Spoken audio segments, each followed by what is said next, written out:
Does truth exist? Because you have faith, does that make this book true? Does God exist? So when someone says there is no truth, if you apply the claim to itself, what should you say? Is that true? They don't think Christianity's true. They're talked out of it. You know why they're talked out of it? Because they've never been talked into it. Cross-examining skeptical and atheistic views. Welcome to Cross-Examine with Dr. Frank Turek. Does the moral argument, ladies and gentlemen, depend on everyone agreeing on right and wrong? I got an email from a retired attorney that suggested that. And in fact, he suggested many other questions that are going to take us through this program. Another question: can human beings construct an objective moral standard independent of God? Are God's commands based on God's desires? Are they based on God's authority or something else? And can't evolution explain morality? Do changing views on morality mean there is no objective morality? Because our morals change generation to generation in some areas. And what about moral dilemmas? Did they show that morality is relative? And there are many other questions that were posed by a letter this attorney wrote me, an email he wrote me. And we're going to get to it a little bit later in the program. But before we get to those questions, we have to at least say something about what happened last week politically with regard to Beto O'Rourke, who is a Democrat candidate for president. I don't know where Beto comes from. I don't know why that name, Beto, where it comes from, but I think his name is Robert Francis O'Rourke, something like that. He's obviously, it appears anyway, Irish. And for some reason, maybe he has Hispanic blood on his mother's side. I don't know, but some people think he's Hispanic, whatever. But anyway, he came out on CNN last week or earlier this week saying that churches who are not towing the line, who will not agree to same-sex marriage, can no longer be considered tax exempt if he's the president. In fact, many people wrote about this. Ben Shapiro wrote about it at Fox News. Over at Stream, Tom Gilson wrote about it. Here's what Shapiro said. Failing Democratic presidential candidate Beto O'Rourke, by the way, saying he's failing because I think he's less than 5% in the polls, is raging against the dying of his political light. Desperate and alone, his campaign is on the precipice of collapse. Beto has banked on one policy, radical honesty, and that means he's now saying the quiet part of the progressive agenda out loud. This is a candidate who openly claims he'll come take America's guns, although he then pretends this won't involve the police acting as an enforcement arm and removing those weapons. This is a candidate who suggests that abortion one day before full term is a constitutional right. And now, by the way, I'm reading from Ben Shapiro's column, and now this is a candidate who admits that he will seek to bankrupt virtually every traditional institution, religious institution in America. When asked at a CNN Democratic town hall regarding LGBTQ issues about whether nonprofit status should be removed from churches that refuse to honor same-sex marriages, O'Rourke simply said yes. And he then went on to explain this. Here's what he said. There can be no reward, no benefit, no tax break for anyone or any institution, any organization in America that denies the full human rights and the full civil rights of every single one of us. And so as president, we are going to make that a priority, and we are going to stop those who are infringing upon the rights of our fellow Americans, unquote. Shapiro goes on to say this statement is insanely radical. It suggests that the mere presence of religious institutions that dissent from the left's political orthodoxy, the social left's political orthodoxy, cannot be tolerated. It is not an infringement on rights for free associations of religious people to deny the validity of marriages based both on historic natural law and traditionally religious precepts. But according to O'Rourke, the existence of such institutions amounts to an infringement. Shapiro goes on to say this move by O'Rourke was utterly foreseeable. In fact, I've been talking about this for years, and I think Shapiro has too. In fact, here's what Shapiro says. In expectation of precisely this sort of logic, I endorse the libertarian position on same-sex marriage. Get government out of the entire business of marriage in March 2013, 2 years before the Supreme Court case. Now, let me stop right here. I agree with almost everything Ben Shapiro says. I don't agree with this. Why? Here's why. Why does the government need to be involved in marriage? Let me ask you this, ladies and gentlemen. If a husband decides he's going to leave his wife and 6 kids and not give them any support, he's going to run off with the secretary or something, do you think the church or the synagogue can enforce him to pay child support and alimony? No. The church and the synagogue can't do that. Only the government has the power to force that man to pay for his dependents. And so the government has to be involved in marriage to protect women and children. So as nice as it sounds to say, well, let's just get the government out of marriage and that way we won't have these conflicts, it doesn't work in practicality because only the government can really enforce people to live up to their commitments. Anyway, here's what Shapiro says. I wrote at the time that any federal cramdown of same-sex marriage would result in states being forced to recognize same-sex marriages, public schools being forced to teach its morality, and religious institutions losing tax-exempt status. Religious Americans, I predicted, this is Shapiro speaking, will be forced into violating their beliefs or facing legal consequences by the government. The First Amendment guarantee of religious liberty will largely become obsolete. At the time, this was considered over the top. Now it's a mainstream Democratic position. And the column goes on. You can read about it. Just search for it. Ben Shapiro, Beto O'Rourke wants to bankrupt virtually every traditional religious institution in America. This was dated. What was it dated? Let me see. The 17th of October? Anyway, yeah. Now, this is what is going on. Now, the First Amendment protects freedom of speech, obviously, freedom of association, freedom of religion. These things are protected by the First Amendment. Now, to say that the government is going to force a religious institution to do what it wants to do is a violation of that First Amendment. In fact, the oft quoted separation of church and state, is not in the Constitution. It's in a letter that Thomas Jefferson wrote to the Danbury Baptists because the Danbury Baptists were worried that the government was going to infringe on the church. Not that the church was going to infringe on the government. The founders wanted the church to be the moral conscience of the government. They wanted religious people to influence. They didn't want was the government to influence religion or to influence churches. That's why he used the phrase the separation of church and state. It was a one-way wall that prevented the government from interfering in the church, precisely what Beto O'Rourke wants to do. He wants to tell churches at the threat basically of bankruptcy that if you don't agree with us, we are going to hurt you. You say, well, nobody is guaranteed the right to tax-exempt status. I'm going to explain why churches have tax-exempt status right here after the break. But the point here is that Beto O'Rourke wants to use government power to infringe on religious belief and religious practice. That is a clear violation of the First Amendment to the United States Constitution.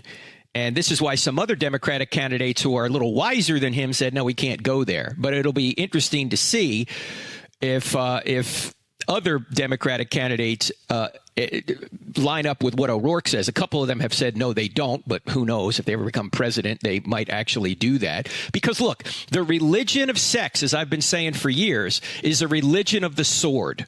In other words, if you don't agree with what they want to do, they are going to hurt you. I mean, what was it 10 years ago? Oh, we just want we just want marriage equality. Now, 10 years later, if you don't adhere to what we believe, if you don't attend our same-sex wedding as a florist or as a photographer or as a caterer, if you don't do what we want you to do, we will hurt you. This is not live and let live, friends. This is you see it our way or we will hurt you. You don't care about this? You will be made to care, ladies and gentlemen. That's what's going on. Now, why are churches and other institutions tax exempt? Why is that? We're going to talk about it right after the break, and then later in the program get into those moral questions. In fact, this is going to be a two-parter. We'll continue this next week. I'm Frank Turek. You're listening to I Don't Have Enough Faith to Be an Atheist on the AFR Talk Radio Network. Back in 2. Ladies and gentlemen, can you help me with something? Can you help me get this podcast before more people? Not only tell your friends about it, but go up to iTunes and put a 5-star review on the I Don't Have Enough Faith to Be an Atheist podcast. If you do that, it will help us move the podcast up the charts so more people will hear it. Thank you so much for partnering with me on this.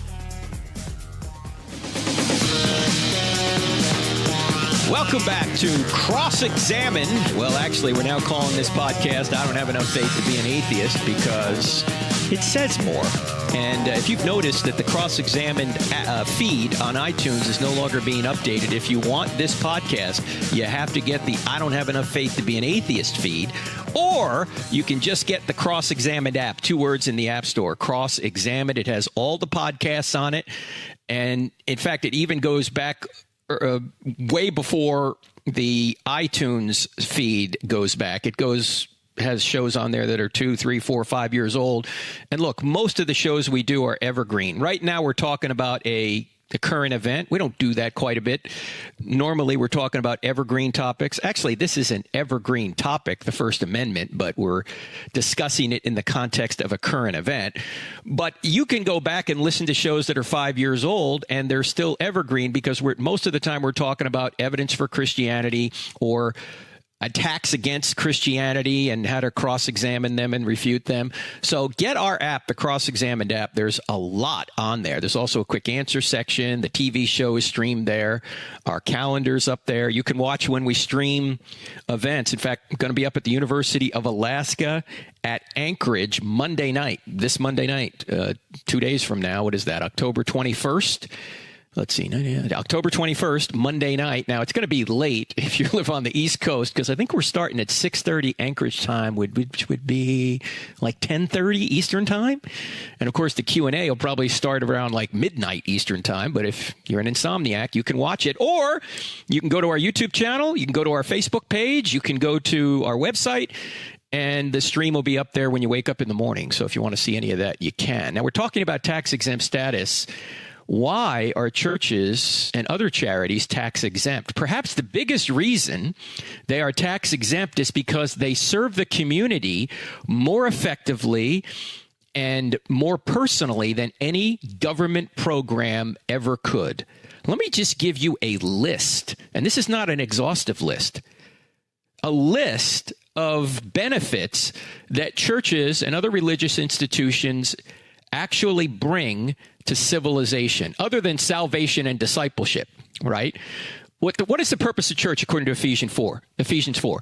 To equip the saints to do ministry. Equip the saints to do ministry. And when the saints do ministry, who are the saints? Those are people that go to church. Those are Christians. When the saints do ministry, we get a lower crime rate, a lower suicide rate, less abuse, less abortion, less homelessness, less loneliness, because people are in community in church, less hunger. We alleviate problems for the poor. These are all things that churches and other religious institutions can do better than the government can. So by foregoing the government, by the government foregoing taxing churches, they get a much greater benefit than if they taxed churches and tried to use that money themselves to alleviate these problems. They couldn't alleviate these problems like the church can. What else do churches do? Well, they provide mental health counseling. They provide substance abuse help. They provide health care, education, assistance for military families, pregnancy care, adoption and orphan care, HIV/AIDS care, pornography addiction services, personal and family counseling, community sports leagues, single parent help. In fact, there's a church I was at not long ago that had auto care for single moms and widows. You know, all the mechanically inclined men would come to church And if you're a single mom or a widow and you had a problem with your car, bring it there that day and they'll see about fixing it. Clothes closets, weddings and funerals, seminars that strengthen marriages, help for persons with disabilities, meals and food services for the poor, mentorship for students. These are all things that churches do, ladies and gentlemen. The government can't do all these things, and they can't do it as efficiently as churches can. Employment workshops, premarital counseling, fitness programs, homeless care, housing, personal coaching and personal training for the homeless and persons in recovery, camps for inner city and other needy youth, disaster relief. How many people are right now over in the Bahamas helping disaster relief? Churches and parachurch organizations are doing that. Tax money can't do it as effectively as ministries and churches can. When you give your money to a church or Samaritan's Purse or some organization that goes and helps people like that, that money gets right to the affected people. This is why the government says, look, it's much more efficient and it's much better for our civilization to give churches and other organizations tax-exempt status. Churches, they also lead community cleanup initiatives. They give legal aid. They help alleviate or help prevent sexually trafficked women and children. They have literacy programs. They have prison ministries and reentry into society. They care for seniors. They have drama, art, music events. These are all things that churches provide, and it's a great reason why government says, look, we're not going to tax you because you do so much good that we can't do, that it's much more efficient for you to do it. It's a good thing also to provide religious and moral instruction. That's the reason, or some of the reasons, that churches and other religious institutions and educational institutions get tax exemptions. In fact, did you know that most private and public universities are tax exempt as well? Now, most of those are leftist organizations, but they're tax exempt as well because the government decided that they want to encourage education. As politically charged as some of these universities are, most of them are, the government still says, oh, yeah, it's okay. We're not going to tax you for the common good. And yet Beto O'Rourke thinks because a church doesn't want to recognize or participate in a same-sex marriage that he's going to stop all those positive effects done by churches. In fact, I'm not just talking about conservative churches. A lot of liberal churches do these things too. And Beto O'Rourke thinks that it's a good idea to stop all these positive outcomes because they have a doctrinal opposition to same-sex marriage. Are you kidding me? You shouldn't get anywhere near the White House, friend. It's crazy. Absolutely. It's just political correctness run amok. That's all it is. Now, look, if the government decides at some point to take away your tax exempt status, remember one thing. You're called to be salt and light, not tax exempt. Okay? So, if it goes away, it goes away. It's going to make things harder, but still, you're called to be salt and light, not tax exempt. By the way, what would happen to many churches if states and the feds started taxing? What if the state started levying property taxes on churches? I'll tell you, a lot of churches in urban areas would go under immediately. They couldn't afford to pay it. And especially then if people couldn't give money tax-free to churches, giving would go down, which would be a double whammy. They couldn't pay their taxes, and they couldn't pay their staff, and they couldn't pay for their building, and they couldn't pay for all these great ministry programs that they're paying for because they got to pay Uncle Sam? Really? No. Very bad idea, which is exactly what the Apostle Paul says in Romans chapter 1, that if you suppress the truth long enough due to sexual sin, you're going to be engaged in futile thinking. And that's what this is. This is futile thinking. But the religion of sex must have its way. It's a religion of the sword, ladies and gentlemen. All right. Sorry for that rant. I had to say something about that. Now, let's get into the questions I started with. Does the moral argument depend on everyone agreeing on right and wrong? Can human beings construct an objective moral standard independent of God? Are God's commands just based on God's desires? Are they based on his authority? Is there something else they're based on? Can't evolution explain morality? What about changing views on morality? Does that mean there is no objective morality? And what about moral dilemmas? You know, you put somebody on a life raft, a bunch of people, and it can only hold 4 people. And if you keep 5 on it, they're all going to die. What do you do? Oh, morality's relative then. Is that really true? Well, here, I got this letter from a retired attorney. And I'm going to read this letter, this email, in stages. And I'm going to respond to each stage. Now, I'm not going to give you the name of this gentleman because I'm going to disagree with almost everything this guy says. And he's not here to defend himself, so it makes no sense for me to give you his name. But here's what he wrote. And apparently he's a believer because he starts it this way. Even as a believer, I have difficulty following the argument you often make that non-believers have no objective standard for asserting moral claims. Sure, a believer can point to God, but to a non-believer, that's no standard at all. God doesn't exist. The non-believer will say the believer has simply moved the opinion argument up one level. It's your opinion, a non-believer would say, that God exists, and your opinion that God's decrees provide an objective standard for morality. To a non-believer, that's all nonsense. The believer is simply committing the logical fallacy of appealing to authority. In this case, to an authority the non-believer doesn't even believe exists. All right, now there's so much wrong with this that it's going to be hard for me to cover it all before the break, but I'll start. First of all, the last sentence he says, the logical fallacy of appealing to authority. Here's what I'd like to say about that. Authority is not the heart of the argument. Goodness is. God's nature is the ground and standard of goodness, righteousness, and justice. Without an external standard beyond human beings, everything is merely a matter of human opinion. So we're not talking about God just saying do this and do that. What we're saying is there's a standard of goodness, righteousness, and justice, and that's God's nature. If God's nature doesn't exist, those immaterial values, those immaterial virtues don't exist. Now, since God is the greatest of all beings, he is all-knowing, and he's the creator and sustainer of everything that exists. He has authority over all of his creation, but his moral commands that come through the New Testament and natural law, which, by the way, are meant for the entire world, not just ancient Israel. Remember, ancient Israel got the old covenant. Everybody else got the new covenant. And as we've talked about on this program before, many of the laws of the Old Testament were just for ancient Israel. They were not the ideal for all time. However, his natural law and the laws of the New Testament are for all time. Anyway, let me restate the sentence because I didn't finish it.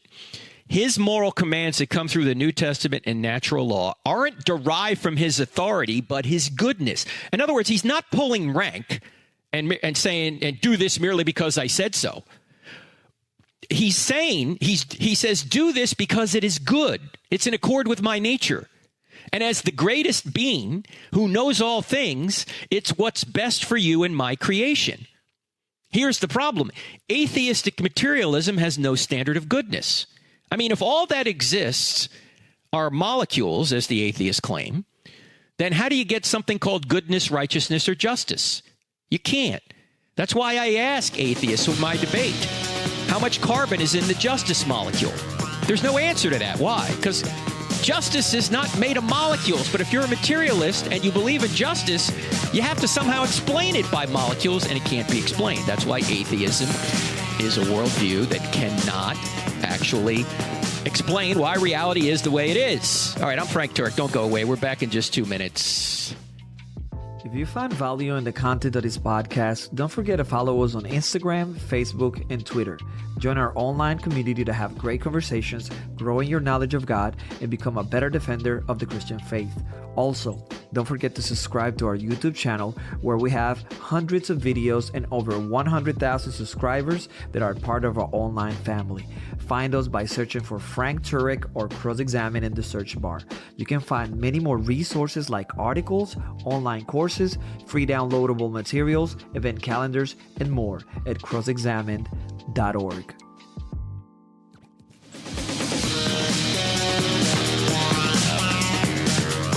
Welcome back to I Don't Have Enough Faith to Be an Atheist with Frank Turek here on the American Family Radio Network, and of course the podcast. And by the way, thank you so much for putting the positive reviews up there on the I Don't Have Enough Faith to Be an Atheist podcast iTunes page, or wherever you listen to podcasts. That really helps us move it up the charts where more people can hear it. Okay, we're talking about a email I got from a retired attorney, and the first section of this email was trying to say that, well, God is just an opinion of most people here, and you're just appealing to authority when you say God said do this and do that. And my point is, no, we're not just appealing to authority. Of course, God has authority, but that's not why he's saying do X and don't do Y. He's not saying don't murder because I said so. He's saying don't murder because a human being is made in my image and is inherently good, and so you shouldn't kill innocent people. On the other hand, atheistic materialism has no standard of goodness. Atheists, like all people, know goodness, but they have no way to justify it. In fact, as we'll unpack further here later, this is not an epistemological issue, but an ontological issue. Now, what do I mean by that? This is the biggest mistake made when atheists say, or non-believers say, that they can explain morality without God. They confuse knowing morality, which is epistemology, with the actual existence of morality or a standard, which is ontology. And as I say, I'll unpack this later. Let me just briefly say it here. Atheists can know right and wrong. They can be good people in the sense that they can do moral things, but they just have no way to ground what goodness is, what righteousness is, what justice is if there's no God. Everything's just a matter of opinion. I mean, if all that exists are materials, how do you explain goodness, righteousness, and justice? You can't. They're not made of materials. So atheists can know goodness, righteousness, and justice. They just have no explanation for why those things exist. All right? So that's my first thing I'd like to say to this gentleman suggesting that we're just appealing to authority. No, we're not. God is an authority figure, but the reason he's issuing commands to us is it's not just because I said so. It's because he is goodness and he knows what's good for us. And atheists have no way of grounding or explaining why goodness exists. The second thing I'd like to say is there is no ultimate purpose to life if God does not exist. And even Richard Dawkins and other atheists will admit this. They will say there is no purpose.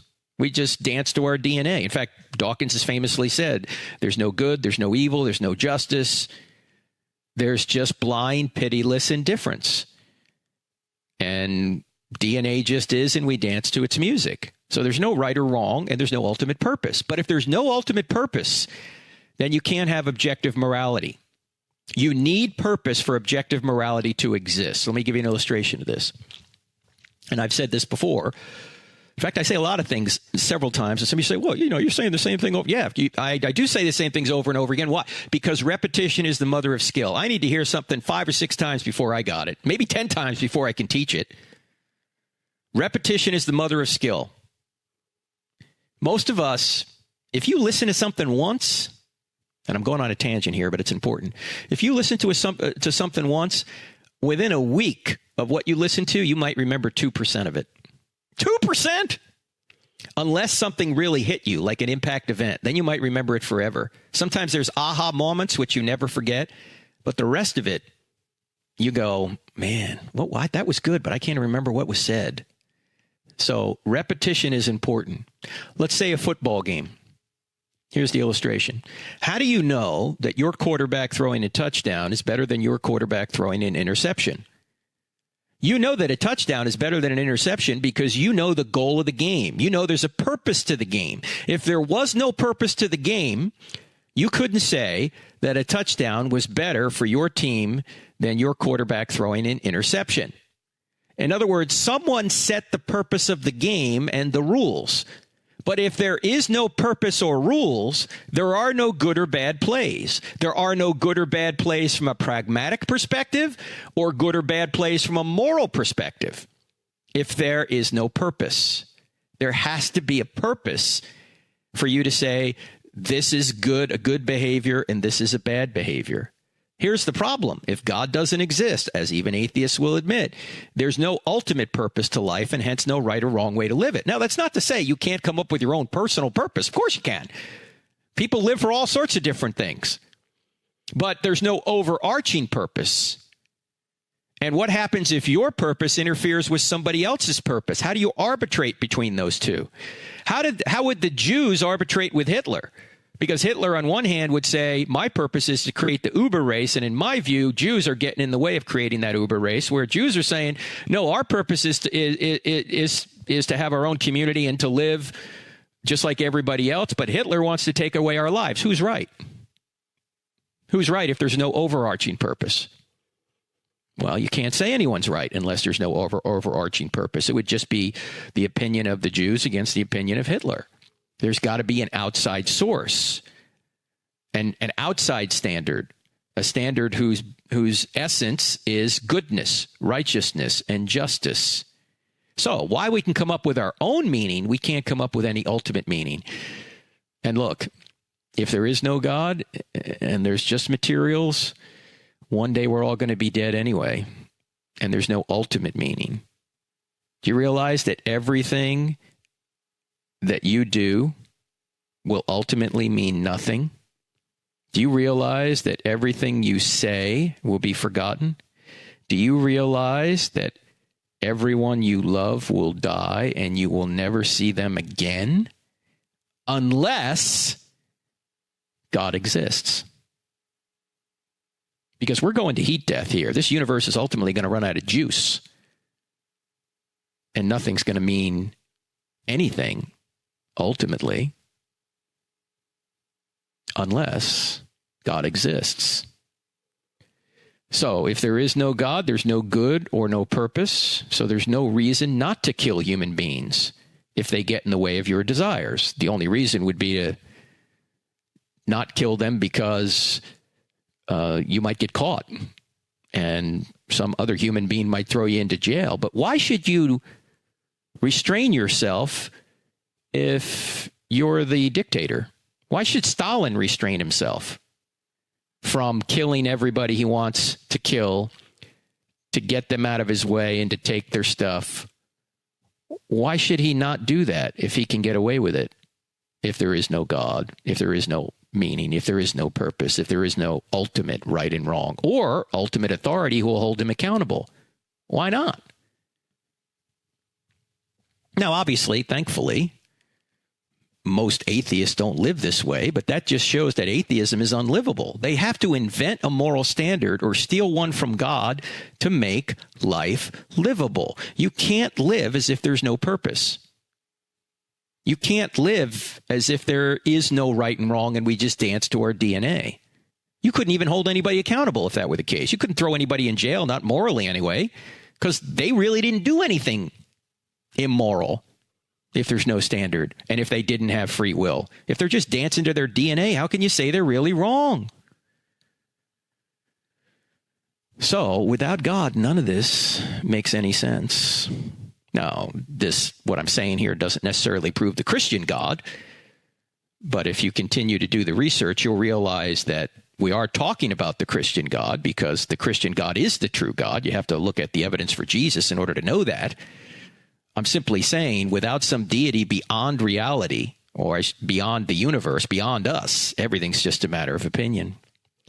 Now, 10 years ago, it's been over 10 years. I can't believe it's been this long, but I had a couple of debates with Christopher Hitchens, the brilliant British atheist who sounded more brilliant than he was because he had a British accent. And I remember him asking me this question during the debate. We had a little crossfire period, and he said, would you rather have an atheist running the country or a Muslim who obeyed the Quran? Now, in retrospect, I would have said something differently than I said. At the time, I said, well, you know, Christopher, I'd probably rather have somebody like you, an atheist running the country, than a Muslim bent on jihad, of course. But on reflection, I might ask him, what kind of atheist are you talking about, Christopher? An atheist like you, Christopher Hitchens, or an atheist like Joseph Stalin? Because if that's the case, then those are two bad choices. Somebody who wants to commit jihad or somebody who wants to be Joseph Stalin. Okay? I'd rather have a Christian who believes that there are certain rights and certain wrongs and that he's going to be held accountable if he gets out of line. I'd rather have somebody who believes that every human being is made in the image and likeness of God and deserves respect regardless of what they believe. I'd rather have somebody who believes in punishment for evil. I'd rather have somebody who believes that there's a real purpose to life and that everybody has a right to life. Now, when he says, who would you rather have, when Hitchens says, who would you rather have, an atheist running the country or a Muslim obeyed the Quran, he's implying that there's a standard. That, according to him, atheists are better than Muslims morally. That's basically what the question implies. Well, it depends on which atheist and which Muslim you're talking about. I mean, you can find atheists that are better than Christians from a moral perspective, embarrassingly. But you can. You can find Muslims who are better than Christians. You can find Muslims who are better than atheists and atheists better than Muslims. That's not really the point. The point is, what do you mean by better? What do you mean by good? What do you mean by right? Where do these concepts come from? Explain their ontological grounding to me, if you would. Because that's what we're arguing here. Our debate between, my debate between myself, gee, can't even talk today, ladies and gentlemen. My debate with Christopher Hitchens, the title was, what better explains reality, theism, or atheism? So we both had the burden of proof to explain why reality is the way it is. I don't think he gave evidence as to why reality could be explained on atheism without God. And when he writes a book, God is Not Great, How Religion Poisons Everything, notice the word poison means basically that religion is evil. It's a fun way of saying religion's evil, but how do you have evil unless you have good? And how do you have good unless God exists? So he's actually proving our worldview when he says religious people have done evil things, or he's providing support for it. He's not proving it, but he's providing support for it, because we admit that. We admit religious people have done evil things. If they haven't, we wouldn't need a savior. Of course we've done evil things. That's why I said to Christopher in the second debate, I said, Christopher, I'm a hypocrite. I can't live up to what Jesus said and did. If I could, though, I wouldn't need a savior. And so when people tell me I can't go to church because there's too many hypocrites down there, I always say, come on down, pal. We got room for one more. Of course, the church is a hospital for sinners. It's not a country club for saints. I know we're saints theologically, but you get the point. We still sin even though we're Christians. And that's why we need a savior. All right, a lot more coming up. You're listening to I Don't Have Enough Faith to Be an Atheist with Frank Turek. Website, crossexamined.org. Cross-examined with a D on the end of it, back in 2. Ladies and gentlemen, I Don't Have Enough Faith to Be an Atheist is a listener-supported radio program and podcast. If you like what we do, would you please consider going to crossexamined.org and giving us a tax-deductible donation? 100% of your donations will go to ministry, 0% to buildings. Thanks so much.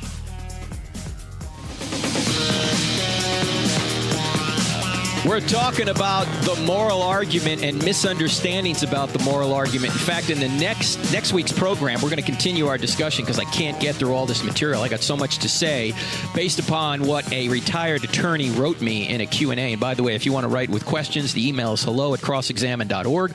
I'm sorry I can't get to all of them. I try and get to as many as I can and try and answer them here on the air. Every once in a while, I can answer them via email, but I just can't keep up with all of them. But you can take a shot. hello@crossexamined.org. Cross-examined with a D on the end of it.org. I also want to mention, in addition to this week being in Alaska, in fact, tomorrow, Sunday, I'm going to be at a church in Anchorage, Alaska. And all the details are on our website. I'm going to be there. When am I going to be there? I'm going to be there at the 10 a.m. service and the 11 a.m. service. And then what I'm going to do in those two morning services is talk about if you want to know what God is like, look to the heavens. Look to the heavens. And then Sunday night at 6 in Anchorage, I'm going to be talking about If God, Why Evil, and we'll have Q&A there. The church is called Anchorage Baptist Temple, Anchorage, Alaska. And then the next night, University of Alaska at Anchorage. And then the following weekend in outside of Seattle, about an hour and 20 minutes outside of Seattle, Shelton, Washington. I'll be there with J.P. Moreland and some others. The Illuminate 2019 Apologetics Conference. I'll be speaking 3 times. Friday night, October 25th. Saturday, a couple times, October 26th. All the details are on our website, so check that out at crossexamine.org. And upcoming, we're going to be at Rethink up in Eden Prairie, Minnesota. That's Friday, November 8th and November 9th, along with 𝗥𝗘𝗦𝗢𝗘 and the whole Stand to Reason team. That's a great conference. So if you're anywhere near Minneapolis, that's where you want to be. And then November 13th, University of Maine in I don't know if I pronounced this right, Orono, Maine. It's right near Bangor, right near the capital. Oh, no, the capital's Augusta, isn't it? Yeah, it's near Bangor, Maine. Anyway, University of Maine coming up. A lot more on the calendar. Check it out there. Let's go back to our discussion now. The gentleman was trying to say that, well, the moral argument, it's just an appeal to authority. I say it's not an appeal to authority. And atheists don't think that the moral argument shows that God exists. Well, here's my third response to that paragraph. The argument from the moral argument for God isn't the only argument for God. And look, when trying to explain reality, the moral argument is not the only evidence for the existence of God. There are several other arguments which corroborate that God exists, and they help support the truth of the Christian worldview. Now, you may ask yourself, what's a worldview? Well, a worldview is like the box top to a jigsaw puzzle. If you have the right worldview, all of the aspects of reality, or at least most of them, are going to fit like puzzle pieces to the box top. What do I mean by reality? Well, the universe had a beginning, for example. How do you explain that? How do you explain the universe is fine-tuned? How do you explain the laws of nature, or the genetic code, or the laws of logic and our ability to reason? How do you explain that we have consciousness and free will? How do you explain the fact that everything that we know about the universe and things in the universe, these things are finite and they're composed? Well, how did they get composed? There has to be an uncomposed composer. How do you explain Old Testament prophecy, the resurrection? How do you explain spiritual experiences? Because for atheism to be true, every single miracle claim and spiritual experience in the history of the world has to be false. Is that possible? Yeah, it's possible. Is it reasonable? No. No. So when you're dealing with the moral argument, you realize this is not the only argument for Christianity. And if you have a worldview that can't explain these essential aspects of reality, I think you have an inadequate worldview. Oh, you say atheists don't have a worldview. No, they do have a worldview. They may think they don't. But if they're just saying they lack a belief in God, as we talked about this last week, they're not really saying anything about the world. They're just saying something about their psychology. Okay, so what? You're not saying anything about the real world then. You're just talking about your psychology. If you want to have a discussion with somebody else who is saying, I think that the best way to explain these things is God, and you're going to come out as an atheist and say, well, I just lack a belief, that's the best way to explain them. Okay, fine. Then how do you explain those things? Oh, I don't have to give an explanation for those things. No, you do if you're going to engage in ideas with someone else. Easy to smell a rotten egg. It's hard to lay a better one.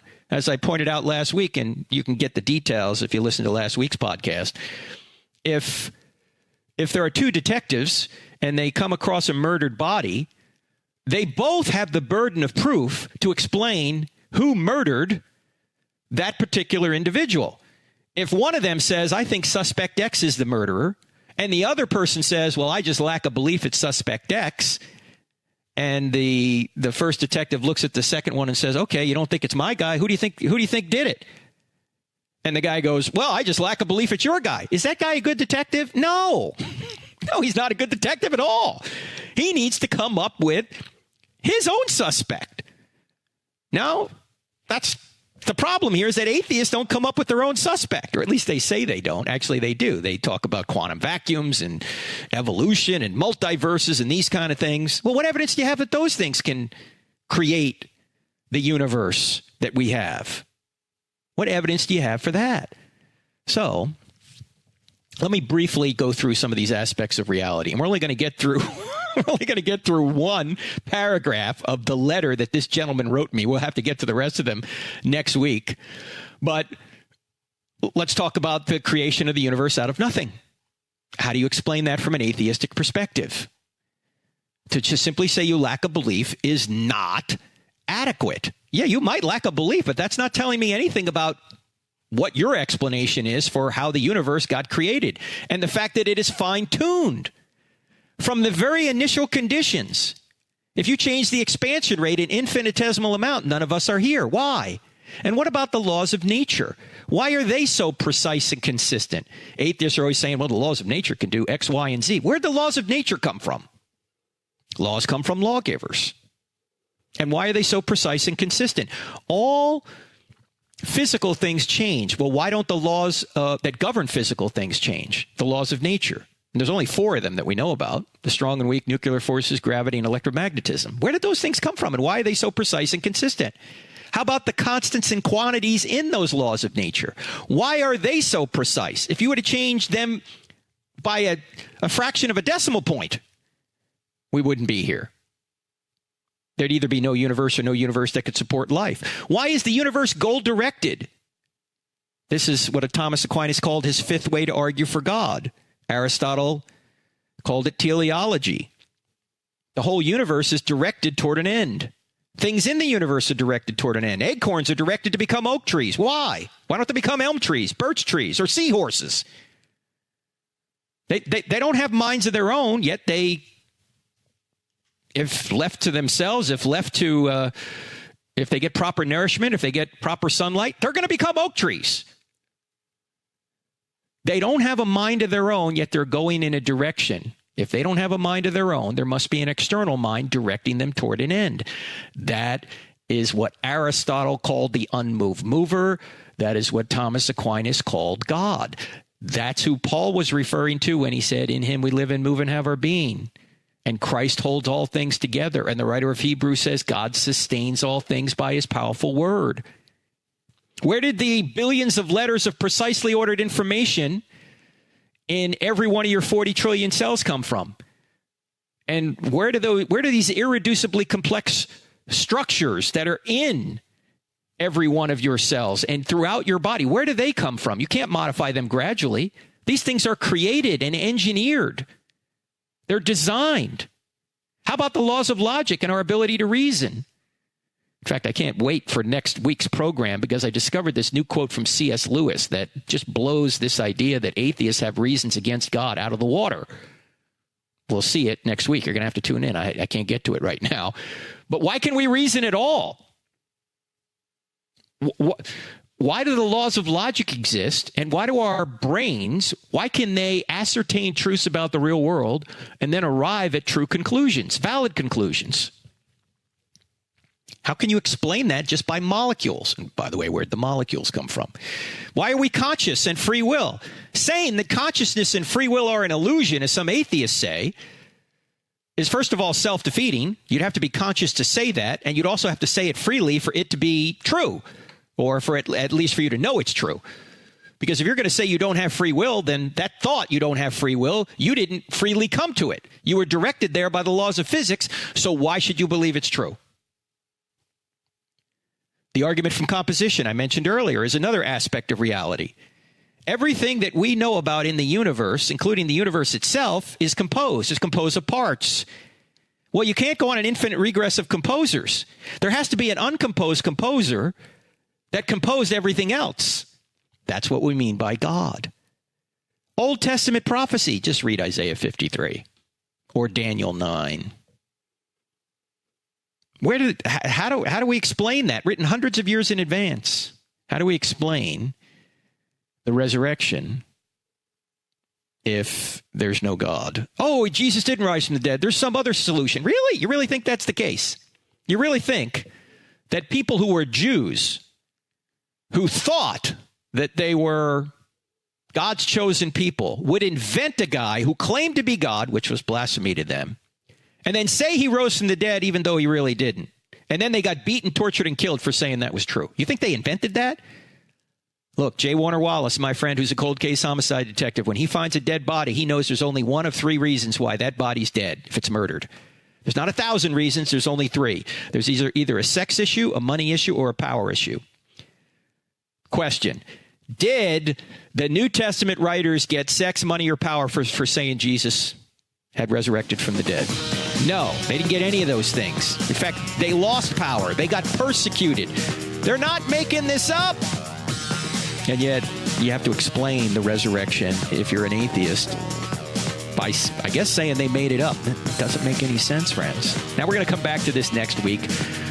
You're listening to I Don't Have Enough Faith to Be an Atheist with Frank Turek. So tune in next week for the rest of this. I'll see you then. God bless.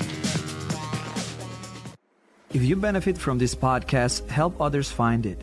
Just go to iTunes or any other podcast service you might be using to listen and leave us a 5-star rating on the I Don't Have Enough Faith to Be an Atheist podcast with Dr. Frank Turek. It will take you less than 5 seconds. You can also help a lot by leaving us a positive review for others to see. This podcast is available on iTunes, Spotify, Google Play, Stitcher, TuneIn, and many other audio content delivery apps. Thank you and God bless.